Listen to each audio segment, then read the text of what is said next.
resiko yang harus ditanggung ibunya ini. Dia dicambuk, dia dibunuh, dia dipancung, dia digantung. Asalkan bayinya tidak dibunuh, tidak dipenggal dua. Ini kasih yang beresiko, saudara-saudara. Ini kasih yang berbahaya. Demi cintanya kepada anaknya, bawa semua rasa sakit itu kepadaku kemari. Bawa semua malam-malam sepi kepada diriku. Bawa semua tangisan bayi itu kepadaku. Karena dengan tangisan itu, aku akan mati sendirinya tanpa dibunuh oleh raja pun. Aku akan merindukan bayiku itu. Tapi aku lebih takut jika bayi itu dibunuh di penggal dua. Ibu itu mau mengatakan, bawa semua cambuk itu kepadaku. Lempar semua batu itu kepadaku. Pancung leherku. Tapi jangan bunuh anakku. Ini adalah kasih yang sangat agung. Ini adalah kasih yang sangat mulia. Ini adalah kasih seorang ibu kepada anaknya.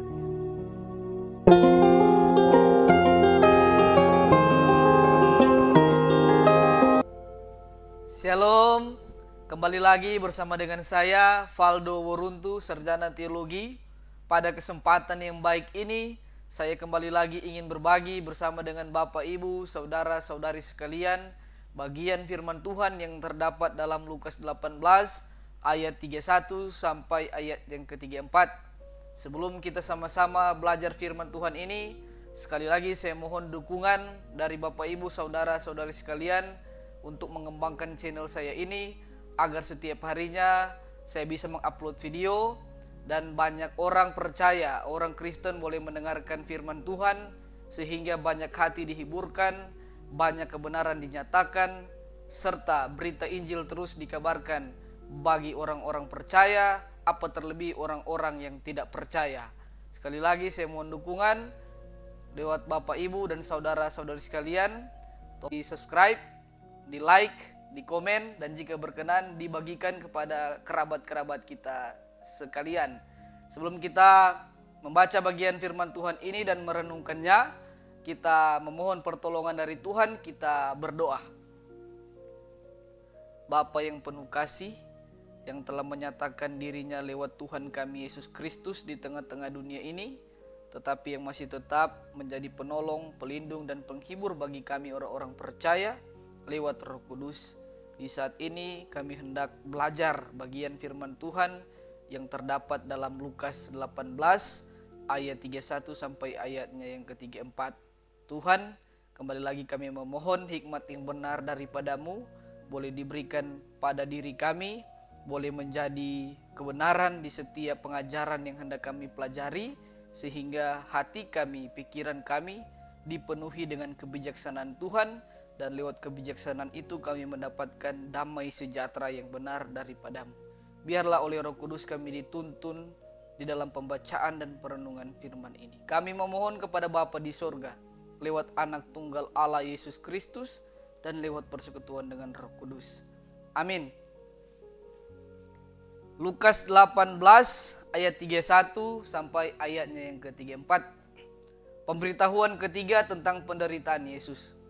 Yesus memanggil ke-12 muridnya, lalu berkata kepada mereka, "Sekarang kita pergi ke Yerusalem, dan segala sesuatu yang ditulis oleh para nabi mengenai Anak Manusia akan digenapi.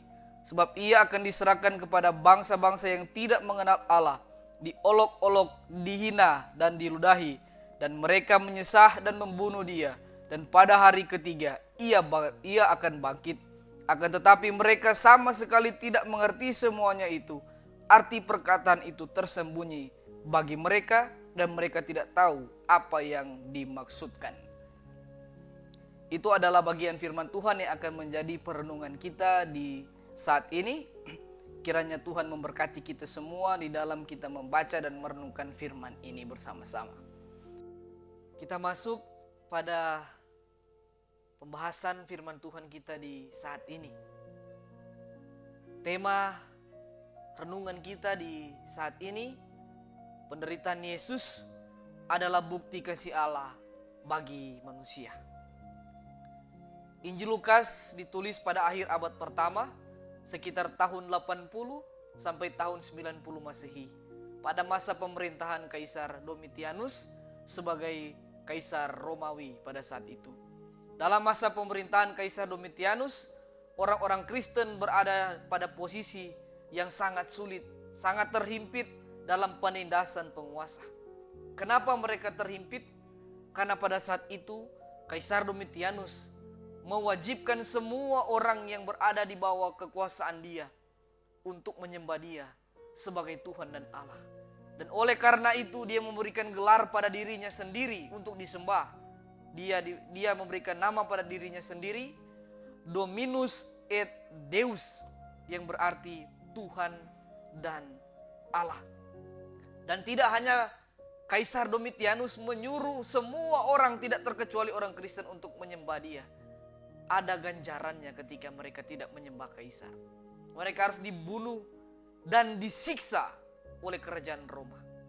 Sehingga oleh karena itu orang-orang Kristen berada pada posisi yang sangat sulit. Di antara mereka menyembah Tuhan Yesus sebagai Tuhan dan Juru Selamat satu-satunya.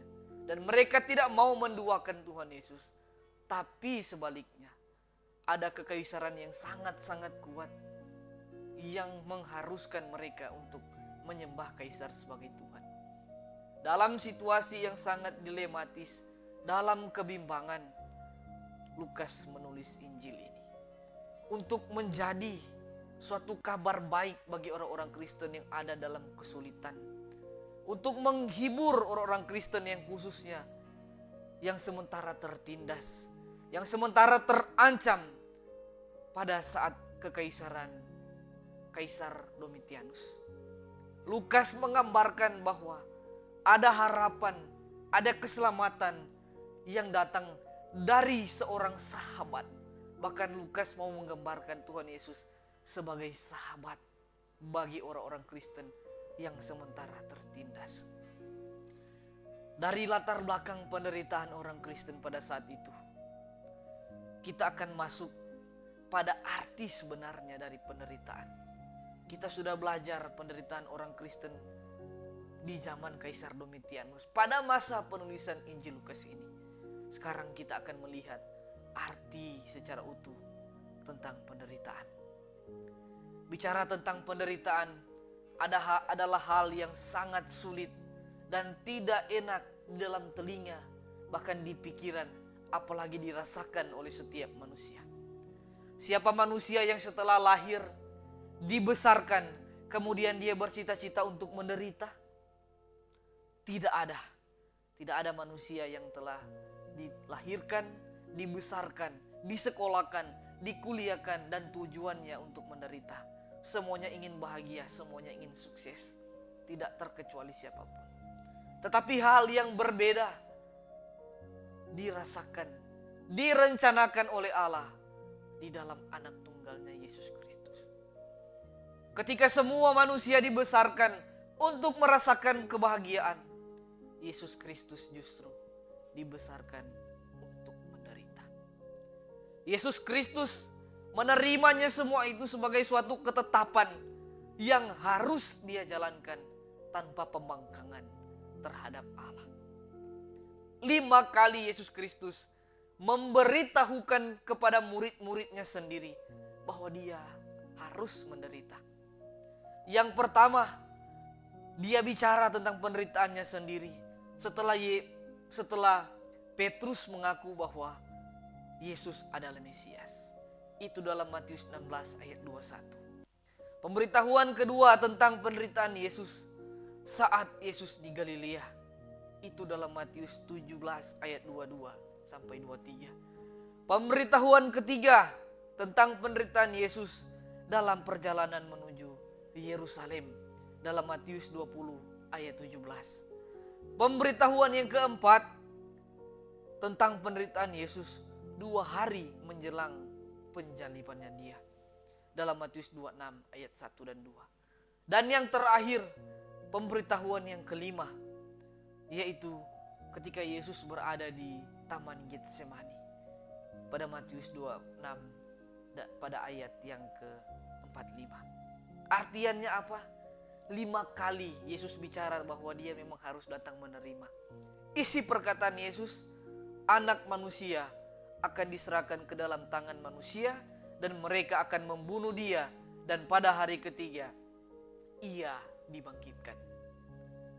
Yesus menyadari bahwa memang dia dikirim oleh Allah, bahwa memang dia diutus oleh Bapa di sorga, Bapanya sendiri, bukan untuk bersenang-senang, bukan untuk merasakan kebahagiaan, bukan untuk dipuja-dipuji, tetapi untuk menderita, bahkan mati oleh kaumnya sendiri.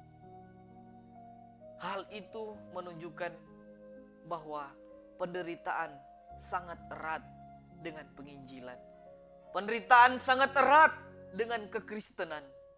Karena penderitaan adalah suatu hal yang sudah pasti terjadi pada setiap orang. Tidak ada orang yang tidak pernah merasakan penderitaan. Tidak ada orang yang tidak punya masalah. Semua pasti pernah merasakannya. Tetapi semua masih tetap takut merasakannya untuk yang kesekian kalinya. Semua manusia dilahirkan, dibesarkan, memiliki harapan dan cita-cita untuk menggapai kebahagiaan, kesejahteraan, kesenangan di dalam hidup. Sehingga semua orang tua ketika memiliki anak, mereka mendidik anaknya bagaimana caranya untuk bahagia. Artinya, tidak ada orang yang bercita-cita untuk menderita.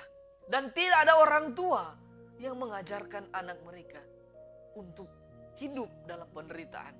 Semuanya mengharapkan dan mengajarkan anak-anak mereka untuk bahagia. Sehingga istilah penderitaan merupakan kata yang menunjukkan pada suatu keadaan yang sangat ditakuti, yang sangat dihindari dan sangat dijauhi orang. Tidak ada orang yang mau merasakan penderitaan. Tapi di balik kondisi yang bahagia pun manusia merasakan tentang penderitaan. Tidak ada orang yang merasakan bahagia di dunia ini secara full. Di dalam kebahagiaan yang kita rasakan, pasti ada masalah di dalamnya. Di dalam cita-cita yang kita gapai, pasti banyak masalah ketika kita menggapainya. Membuktikan secara sadar ataupun tidak sadar, suka atau tidak suka, orang pasti merasakan penderitaan. Tidak terkecuali semua manusia. Menjadi pertanyaan secara khusus kita orang Kristen, mengapa orang percaya kepada Yesus harus menderita? Ada apa? Filipi 1 ayat 29 mengatakan, kamu dikaruniakan bukan untuk saja percaya kepada Yesus Kristus, melainkan juga untuk menderita bagi Dia. 1 Petrus 2 ayat 19 sampai ayat 20. Adalah kasih karunia jika seorang karena sadar akan kehendak Allah menanggung penderitaan yang tidak ia harus tanggung. Sebab dapatkah disebut pujian jika kamu menderita pukulan karena kamu berbuat dosa? Artinya apa? Betapa sulitnya mengasihi orang yang membenci dan menyakiti kita, bahkan orang yang pernah menipu kita. Betapa sulitnya mengampuni orang yang telah membuat kita luka dan yang pernah membuat kita sakit. Betapa beratnya kita membantu orang yang dahulu sering mencemooh kita, mengejek kita, membiarkan kita, menelantarkan kita, dan menghina kita ketika kita dalam keadaan susah dan sakit dan terpuruk. Semua itu menunjukkan bahwa sangat-sangat sulit. Betapa sulit mengasihi, betapa sulit mengampuni orang-orang yang demikian itu. Tapi itu pula hanya bicara tentang penderitaan batin yang seringkali bergejolak di dalam hati kita. Ketika kita mau mengasihi, ketika kita mau mengampuni orang-orang yang dulu berbuat tidak baik kepada kita. Itu hanya bicara tentang batin, penderitaan batin. Tetapi Yesus menunjukkan, Yesus memberi contoh bahwa Dia tidak hanya merasakan penderitaan batin dari kaumnya sendiri yang meludahi mukanya, menodai bajunya, menginjak punggungnya. Dia mengampuni mereka. tapi dia juga bicara tentang penderitaan secara fisik. Dia dicambuk, dia diinjak, dia disalib, dan berakhir kepada pembantaian kematiannya di salib.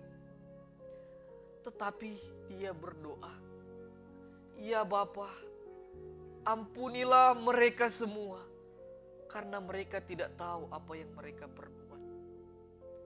Yesus bukan hanya bicara, tapi dia memberikan contoh bagaimana mengampuni dan bagaimana keikhlasan di dalam kita mengampuni dengan cara mendoakan musuh-musuh dia, orang yang menyakiti dia, bahkan yang membunuh dia. Itulah penderitaan yang Yesus bawa. Apakah itu seimbang dengan penderitaan yang harus kita tanggung, yang harus kita rasakan? Jawabannya, tidak mungkin. Sungguh berat penderitaan yang Yesus bawa. Sungguh sangat miris ketika kita merasakan bahwa penderitaan kita lebih besar dari Yesus. Sehingga kita beralasan untuk tidak mengasihi orang-orang yang pernah melukai kita. Kita harus kembali merenung. Kita harus kembali memeditasi diri kita sendiri. Merenungkan tentang penderitaan Yesus. Agar ketika kita benar-benar merasakan, kita benar-benar mengalami penderitaan Yesus dalam diri kita, kita pun menjadi mengerti tentang arti dari pengampunan. Karena dosa kita lah Yesus menerima cambukan. Yesus menerima ludahan di mukanya. Bahkan dia mati dan disalibkan. Kita belajar tentang arti penderitaan yang harus kita tanggung. Tapi pula penderitaan yang telah Yesus bawa. Yang telah dia berikan. Yang telah dia tanggung. Dan yang telah dia selesaikan. Dan yang telah dia ampuni. Yaitu orang-orang yang menindas dia dan membunuh dia. Namun dalam kekristenan, ketika kita bicara penderitaan, selalu satu paket dengan kasih sayang Allah. Ketika Kristen bicara kasih, di sana juga kita bicara penderitaan. Sebaliknya ketika kita bicara penderitaan, di ujungnya kasih menanti kita. Ketika orang Kristen berbicara beratnya penderitaan, di ujungnya kita bicara tentang begitu indah dan damainya surga. Sehingga ketika kita belajar tentang penderitaan, kita pun harus belajar tentang kasih. Apa itu kasih Allah? Sehingga kita pun harus tahu di balik penderitaan Yesus. Karena kasihlah dia menderita. Semua orang Kristen beriman kepada Tuhan Allah menurut kesaksian Alkitab. Di dalam Alkitab, Allah digambarkan dengan terlalu banyak sifat.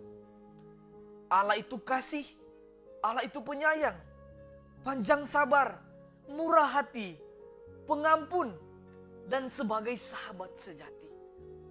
Tapi ketika kita bicara Allah sebagai raja, di sana ada konsekuensinya. Yaitu Allah sebagai hakim, hakim yang adil. Allah sebagai penyelamat, Allah yang membenci dosa, Allah yang murka terhadap dosa, dan Allah yang tidak sekalipun berkompromi dengan dosa. Dan masih terlalu banyak hal bicara tentang sifat Allah. Tapi dalam pembacaan kita saat ini, kita mau tahu sifat Allah berbicara tentang kasih. Kita belajar pada contoh pertama. Apa sifat Allah yang berbicara tentang kasih? Mazmur 103 ayat 13. Seperti Bapa sayang kepada anak-anaknya, demikian Tuhan sayang kepada orang-orang yang takut akan Dia. Tidak ada seorang bapa, tidak ada seorang ayah yang tidak mencintai, menyayangi, dan melindungi anaknya. Apalagi anak itu adalah anak yang penurut, Anak yang taat dan setia kepada orang tuanya. Dengan segenap raga, dengan segenap jiwa. Seorang ayah siap melindungi anaknya ketika disakiti orang. Siap menjaga anaknya ketika dilukai orang. Seorang ayah akan dengan spontan menunjukkan kekuatannya jika mendapati anaknya dilukai orang. Apa yang mau dikatakan pada Mazmur 103 ayat 13? Sebagaimana ayah yang mau melindungi anak-anaknya, ayah yang selalu menjaga anak-anaknya, ayah-ayah yang tidak pernah membiarkan sekalipun orang melukai anak kesayangannya, Allah pun demikian. Allah tidak akan pernah bisa dan Allah tidak akan pernah mungkin membiarkan anak-anaknya, orang-orang percaya, dilukai, disakiti oleh orang-orang di luar sana tanpa Allah membantu. Itu sifat Allah pertama. Mengasihi, melindungi anaknya dari kejahatan dunia. Kita belajar di contoh yang kedua. Yesaya 49 ayat 15. Dapatkah seorang perempuan melupakan bayinya sehingga ia tidak menyayangi anak dari kandungannya?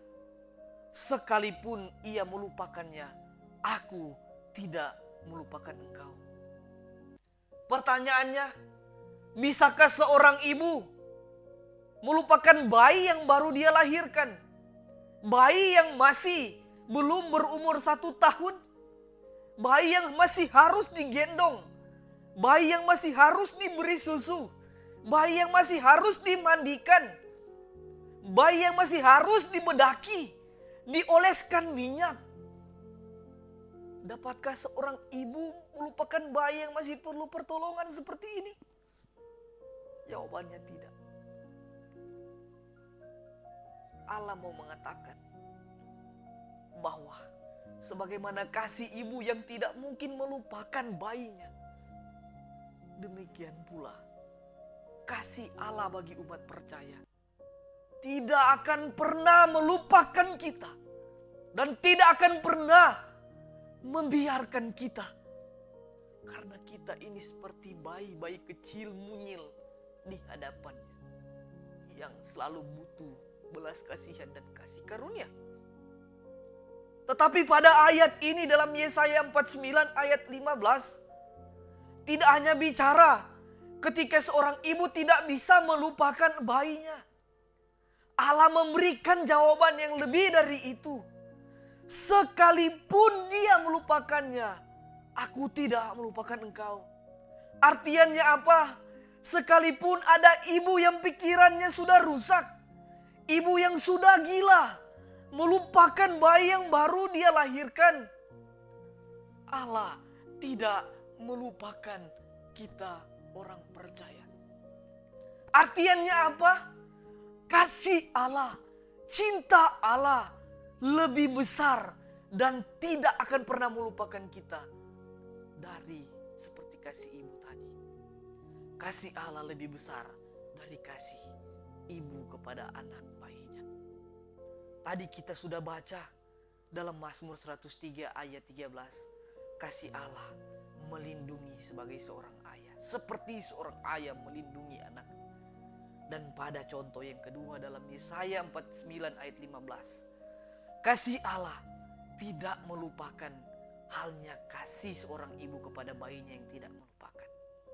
Tetapi lebih dari itu, jika ada seorang ibu yang rela untuk melupakan bayinya, Allah memberikan garansi Allah tidak akan pernah melupakan kita. Itu tandanya bahwa kasih Allah adalah kasih yang tidak pernah melupakan kita, umat ciptaannya. Apa terlebih orang percaya? Saudara-saudara, ketika kita tahu, kita belajar tentang dua sifat Allah tadi. Seberapa sering kita mengingat Allah, seberapa sering kita mencari Allah, atau kita cenderung seperti anak-anak kecil yang sibuk bermain, sibuk dengan kesibukan mereka sendiri, sibuk dengan teman-teman mereka sendiri. Dan ketika mereka disakiti, dipukul oleh teman mereka, mereka langsung mencari orang tua mereka. Dengan spontan mereka langsung berteriak, "Ma, Pa, tolong!" Apakah kita seperti itu? Ketika dunia menekan hidup kita, ketika dunia menentang kita, ketika dunia menghimpit kita, ketika dunia menyakiti kita, kita termenung dalam doa. Kita bermohon mencari Tuhan.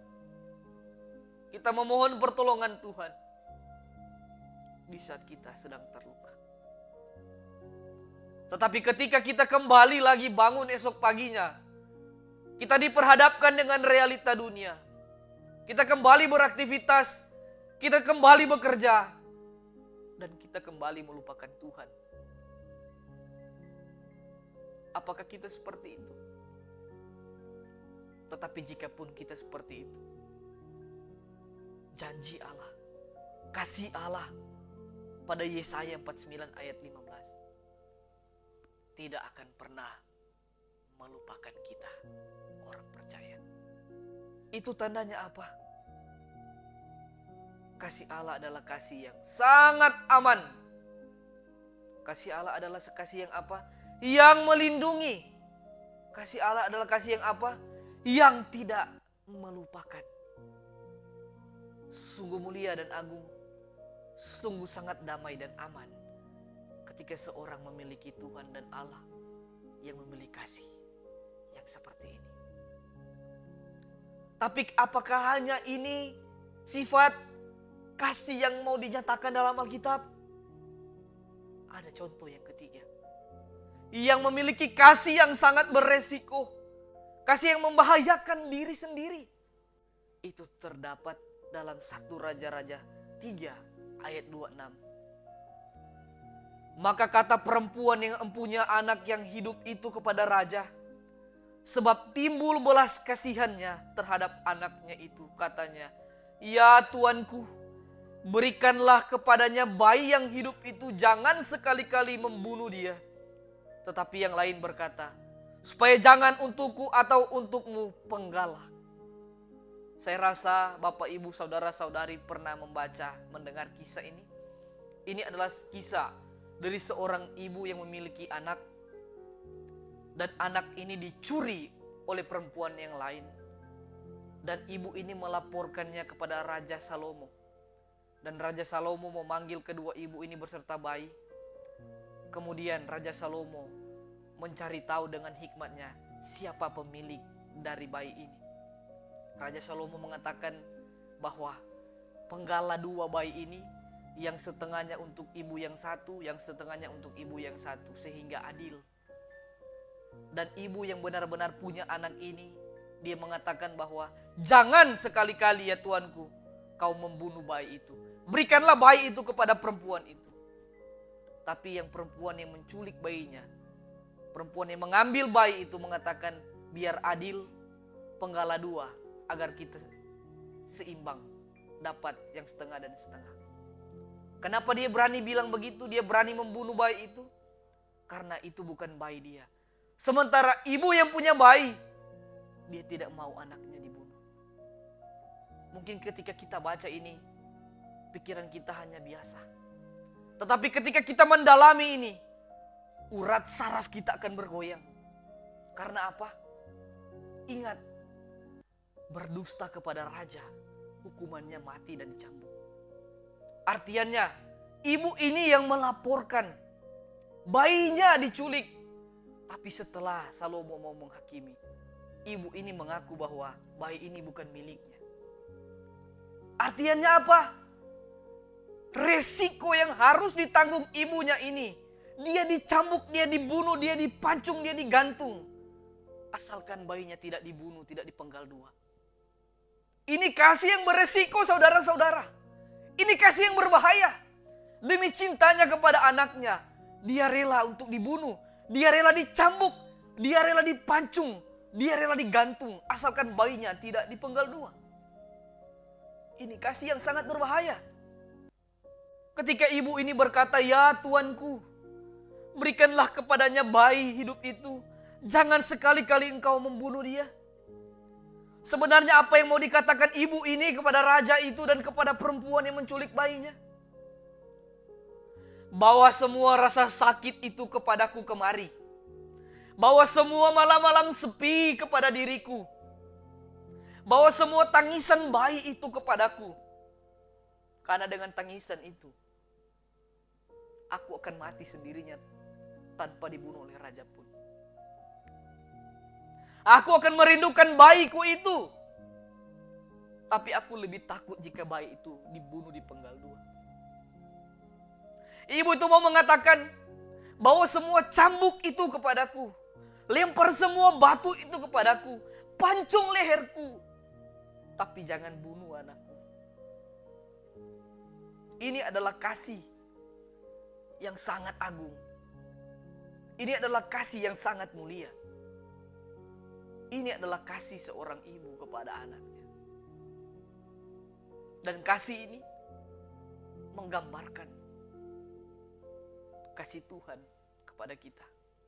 Ketika Tuhan memilih mengasihi manusia yang berdosa, Tuhan tahu ada resikonya.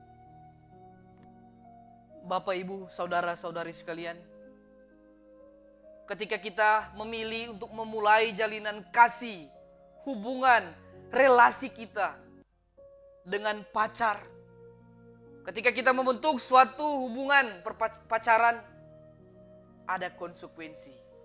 Kita dikhianati. Ketika kita memilih memulai hubungan kasih untuk membentuk pernikahan, ada konsekuensinya. Kita ditinggal selama-lamanya dalam kematian. Ketika kita memilih untuk mencintai anak kita dengan sungguh-sungguh berkorban dan bekerja untuk anak kita, ada konsekuensinya. Kita dibohongi, kita dilukai, dan kita ditelantarkan ketika kita tua. Itu adalah kasih yang berisiko. Tapi toh kita masih tetap mencintai, tapi toh kita masih tetap menikah, tapi toh kita tetap mencintai anak kita. Sekalipun kita tahu ada risiko di sana. Ketika kita pun memilih untuk mencintai Tuhan, ada risikonya. Risikonya apa? Kita harus menyangkal diri kita sendiri. Dan kita harus memikul salib kita. Seperti yang sudah saya jelaskan di awal tadi. Itu tandanya apa? Tidak ada kasih di dunia ini yang tidak ada resikonya. Semua kasih beresiko. Mau kasih setulus apapun, ada resiko dilukai. Ada resiko dikhianati yang mendatangkan kesesakan, yang mendatangkan sakit hati, yang mendatangkan penderitaan di dalam diri kita semua. Maka dari itu, ketika Tuhan memilih mencintai, mengasihi manusia, dan tidak melupakan manusia, dan melindungi manusia, Tuhan sadar ada risiko yang harus Tuhan sendiri rasakan. Karena apa? Ingat, upah dosa adalah maut. Roma 6 ayat 23. Apa tandanya upah dosa adalah maut?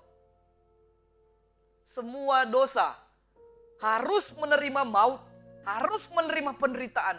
Semua orang tidak terkecuali. Maka dari itu, ketika Tuhan memilih mencintai manusia, harus ada yang dikorbankan dalam kasih itu. Yohanes 3:16, karena begitu besar kasih Allah akan dunia ini, sehingga ia telah mengaruniakan anaknya yang tunggal, supaya setiap orang yang percaya kepadanya tidak binasa, melainkan beroleh hidup yang kekal. Itu tandanya apa? Ketika Allah memilih mengasihi manusia yang berdosa, sementara manusia harus membayar dosa itu dengan maut, Allah harus menyerahkan anak tunggalnya Yesus Kristus menjadi ganti atas dosa kita. Dan di atas kayu salib, anak tunggal Allah Yesus Kristus Ketika dia berada di bukit tengkorak, Yesus Kristus sang anak mengalami apa yang namanya ketiadaan Allah. Allah meninggalkan dia, Bapanya sendiri meninggalkan dia dan mencurahkan cawan murka Allah ke dalam anaknya sendiri. Cawan murka Allah yang harus ditanggung oleh orang-orang berdosa ditimpakan, dicurahkan kepada anaknya sendiri. Hanya karena kasih yang Allah berikan bagi manusia. Di dalam masa penginjilan Yesus, Yesus selalu berdoa kepada Allah di sorga dengan sebutan, "Ya Bapakku, my Father, my Father." Yesus tidak pernah berdoa, "My God." Yesus selalu berdoa, "My Father," Bapakku, Bapakku. Tetapi ketika Yesus Kristus berada di salib, dia diikat, dipaku di kayu salib. Yesus Kristus pertama kalinya berdoa kepada Allah di sorga menggunakan, "My God, my God, has you forsaken me?" Kenapa engkau meninggalkan aku? Allahku, Allahku, mengapa engkau meninggalkan aku? Di saat itulah Bapanya meninggalkan anak tunggalnya. Dan Yesus merasakan upah dosa, penderitaan dan maut. Tetapi apakah hanya Yesus yang merasakan ketiadaan Allah? Sakitnya ketiadaan Allah? Bapa pun merasakan demikian. Artinya apa? Ketika anak merasakan ketiadaan Bapa, Bapa merasakan ketiadaan anak. Betapa sakitnya hati Allah ketika anak tunggalnya dia harus siksa sendiri. Dia korbankan demi cinta untuk manusia. Demi bapak ibu saya dan saudara-saudari sekalian. Allah mengorbankan anak tunggal Allah, Yesus Kristus Tuhan dan Juru Selamat untuk kita semua. Seorang ayah akan merasakan betapa sedihnya anaknya dicambuk. Seorang ayah akan merasakan betapa sakit dan perihnya anaknya diludahi di depan matanya. Seorang ayah akan merasakan ketakutan ketika anaknya hilang satu hari di hadapannya tanpa memberi kabar. Tetapi ini Bapa Allah di sorga menumpahkan cawan murka Allahnya sendiri untuk anaknya sendiri. Kita semua yang memiliki Tuhan, yang memiliki Allah, yang mengasihi kita, yang melindungi kita, yang mengorbankan dirinya bagi kita, yang tidak melupakan diri kita. Bukankah ini kasih yang aman? Bukankah kasih ini yang sangat agung? Dan kita masih mau melupakan Tuhan kita. Dan kita masih mau menjual Tuhan kita hanya karena cinta pada pacar kita, hanya karena kerjaan kita. Sungguh, kita adalah orang yang salah jika kita membuang ayah kita, membuang orang tua kita hanya karena pacar kita, hanya karena pekerjaan kita. Apalagi kita membuang Tuhan kita yang sangat mencintai kita hanya karena dunia ini. Ingat, kasih Allah itu adalah kasih yang tidak melupakan. Kasih Allah itu tidak egois. Kasih Allah itu adalah kasih yang mengorbankan dirinya sendiri. Kasih Allah itu adalah kasih yang sangat aman.